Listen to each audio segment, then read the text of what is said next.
pertama yaitu pengertian lembaga sosial. Lembaga sosial adalah disebut juga dengan istilah penangkatan sosial atau istilah sosial. Para sosial pendapat yang berbeda dengan definisi tentang lembaga sosial.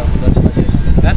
Lembaga sosial ada pemasyarakatan dan suatu sistem norma khusus yang menangani suatu rangkaian tindakan berkolonial memenuhi suatu kebutuhan atau keperluan khusus dari manusia dalam kehidupan masyarakat.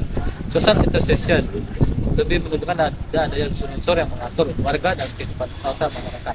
Soalnya Sumardi mengatakan lembaga sosial adalah lembaga pemasyarakatan.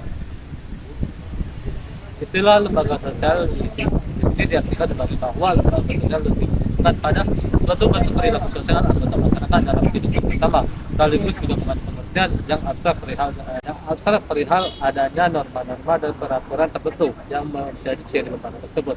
Lembaga itu mempunyai tujuan untuk mengatur antar hubungan yang diadakan untuk memenuhi kebutuhan manusia yang paling penting.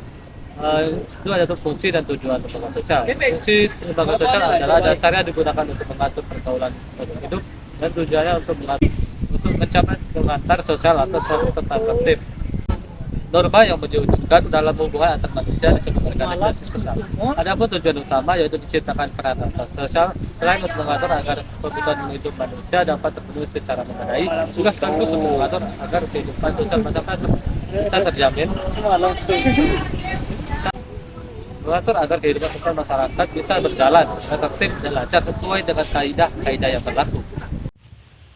Adapun tujuan utama diciptakannya perantara sosial, selain untuk mengatur agar kebutuhan hidup manusia dapat terpenuhi secara memadai, juga sekaligus untuk mengatur agar kehidupan sosial warga masyarakat bisa berjalan dengan tertib dan lancar, sesuai dengan kaidah-kaidah yang berlaku. Untuk mewujudkan tujuannya, menurut Suekanto, perantara sosial di dalam masyarakat dengan demikian harus dilaksanakan fungsi-fungsi sebagai berikut. Yang pertama, memberi pedoman pada anggota masyarakat tentang bagaimana bertingkah laku atau bersikap di dalam suatu usaha untuk mematuhi segala kebutuhan hidupnya. Dengan demikian, perantara sosial telah siap dengan berbagai aturan atau kaidah-kaidah sosial yang harus dipergunakan oleh setiap anggota masyarakat untuk memenuhi kebutuhan hidupnya, menjaga keutuhan masyarakat dari ancaman perpecahan atau disintegrasi masyarakat. Hal ini mengingat bahwa sumber pemenuhan kebutuhan hidup yang dapat dikatakan tidak seimbang dengan jumlah manusia yang semakin bertambah, baik kuantitas maupun kualitasnya, sehingga dimungkinkan pertentangan yang bersumber pada perebutan maupun ketidakadilan dalam usaha memenuhi kebutuhannya akan ancaman dari warga masyarakat. Dalam hal ini, perantara sosial akan berfungsi sebagai pengatur pemenuhan kebutuhan hidup dari setiap warga negara secara adil atau memadai, sehingga dapat terwujudnya kesatuan yang tertib. Perantara sosial berfungsi sebagai social control, yaitu sebagai sistem pengawasan masyarakat terhadap tingkah laku anggota-anggotanya. Artinya, perantara sosial berfungsi untuk memberikan pegangan dalam mengadakan sistem pengendalian sosial.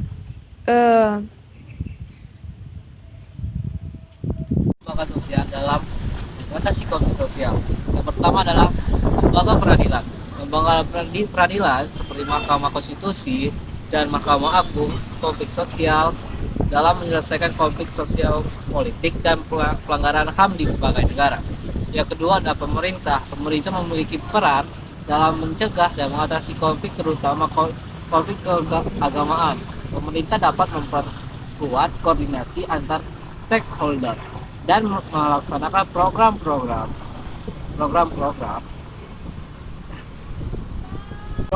yang bertujuan untuk mencegah dan mengatasi konflik sosial keagamaan. Yang tiga adalah pekerja sosial. Pekerja sosial berperan sebagai mediator dalam menangani konflik sosial. Mereka menghubungkan klien swasta yang dapat membantu penyelesaian konflik seperti P2, TP2A, psikolog, dokter, dan kepolisian. Keempat adalah kerapatan adat. Kerapatan adat seperti kerapatan adat nagari atau bisa dibilangkan juga memiliki peran dalam menyelesaikan konflik seperti sengketa tanah wilayah. Yang kelima adalah masyarakat. Masyarakat juga memiliki peran penting dalam mengatasi konflik sosial. Partisipasi masyarakat dalam mencegah dan menangani konflik sosial sangat diperlukan. Masyarakat dapat melakukan sosialisasi demokrasi, berpartisipasi dalam kegiatan penguatan demokrasi daerah, dan berperan dalam menjaga keutuhan masyarakat. Dalam melibatkan berbagai lembaga sosial dan berpartisipasi masyarakat, diharapkan konflik sosial dapat diatasi dan masyarakat dapat hidup dalam